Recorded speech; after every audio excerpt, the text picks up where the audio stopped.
joining another multidisciplinary practice, it's about global practice. And I think, at the end of my first week here, I went home and sort of reflected on, okay, why did they hire me? And I think it's because what I bring, actually prior to Arup, I spent more than 20 years at Field and Clegg. So I bring the sort of boutique, UK-centric, design-focused practice and an experience of global practice. And I think that was a good combination for Perkins and Will. And yes, being part of a multi-disc practice does allow us to take on projects of scale and complexity and projects that really make a difference. And that's what I'm interested in. I spent the last 3 or 4 years at Arup working on the Battersea future phases, and that was a great example. Actually, interestingly, not with an Arup multi-disc team, but with a team of all sorts of different practices. But actually, the challenges of bringing forward a whole new piece of city are fascinating.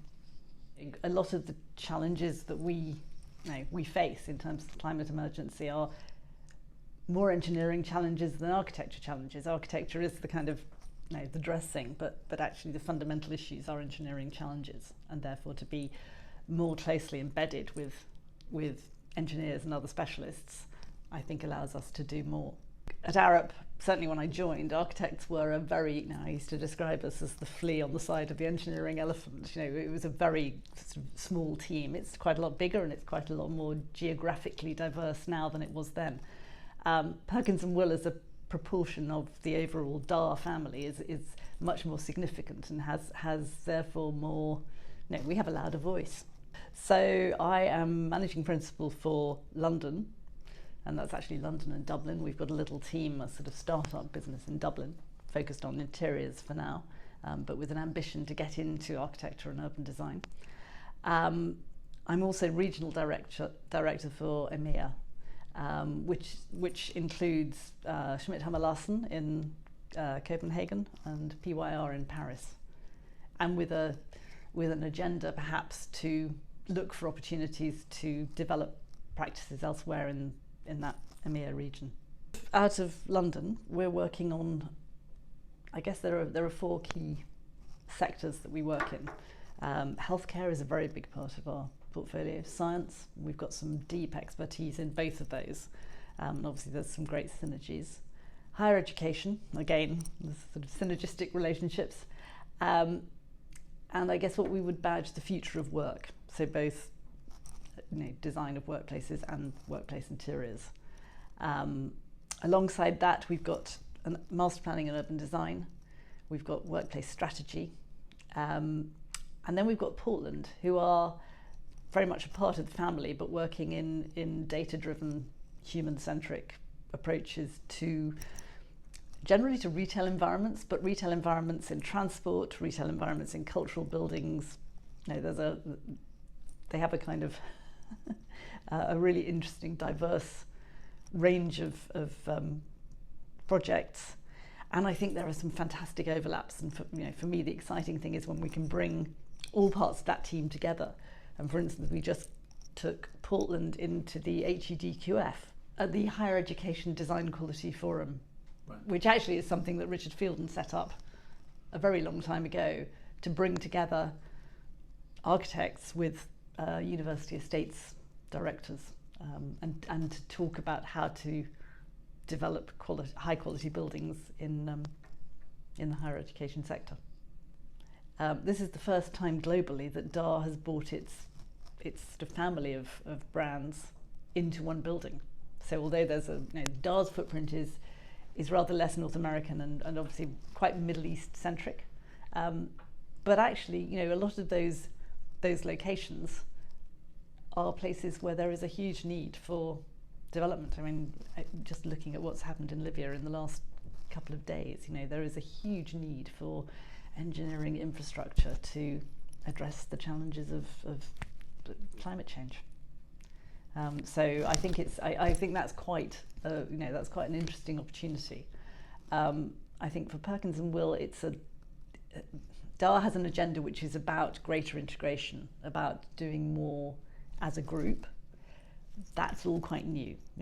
That's been catalysed by moving into this building, and there was a symposium which was a sort of the first time it had happened in March, which brought a lot of the US leadership here, which was great for me because it was an opportunity to get to know them, together with the DAR global leadership, to talk about how we're going to work together, what are the areas of focus, what are the areas of synergy and opportunity. So there's almost an aspiration to create an Arab model, which I don't think existed before this building. It's allowed the team to see itself much better. Whitechapel was very much different parts of the practice were kind of in their corners and burrowed in and not necessarily connecting. This has allowed us to connect much better across the different parts of the team, and I think it will open more and more possibilities for those collaborations that I would like to see going forward. My agenda has been, we are one team. We've introduced, in the last 6 months, new operational structures and devolved responsibility for the way that the practice runs to a series of portfolios that bring together representatives of each of the different specialist teams, such that we're sort of, what I'm trying to do is create a warp and a weft which ties the organisation together, because actually that's our USP. There's lots of architects, there's plenty of interior designers and urban designers and master planners, but there aren't so many that work really closely together. The workplace team, the interiors team, is the longest established. This is the Pringle Brandon team, which, although again has been part of Perkins and Will for more than 10 years, I think there's still there are still people here who secretly identify as Pringle Brandon, and I think they are well understood in the market. We've got a fantastic profile in the market, fantastic long-standing client relationships, and doing lots of exciting work for clients in tech, in finance, in law. That's a very dynamic team. Great people. We've then, in terms of architecture, we've got 2 of the 7 NHP hospitals coming our way. Neither has quite got going yet, but hey, we've got till 2030 to build them. But yeah, that's really exciting, and that builds on work that we've done to date at Leeds, at Oriel, the new Moorfields Hospital. And actually, as I joined, we were working on a fabulous project for a new hospital and medical school just outside Amman in Jordan. So there's a momentum around healthcare environments. In science, we're working across, we're working with a number of commercial developers. Developers seem to have pivoted into science. My theory is it's because people have to go to the lab. You don't have to go to the office anymore, but you do have to go to the lab. And that's it seems to be a market which is rapidly evolving. Actually getting people to follow through is the challenge in that market. I'm trying to think what else we're doing. Master planning and urban design. I just spent last week in Riyadh. We've just won a competition for a fabulous new biosciences project, but at master planning scale, so creating a new city quarter, which is really fascinating. I find it very interesting to think about how are we going to create livable environments in that very ferocious climate. So that's really interesting. Higher education. We've got a number of London-based higher education clients and projects coming through. It's a tricky market. It's a market that is possibly evolving. And I think my ambition is that we develop further client relationships across a wider geography, and then look for the overlaps between science, healthcare, and higher education, because I think that's our USP. Portland are working on some extraordinary things. They're working on aviation projects across the globe, They just won a fabulous Motown museum in Detroit. This is the sort of retail experience side of those projects.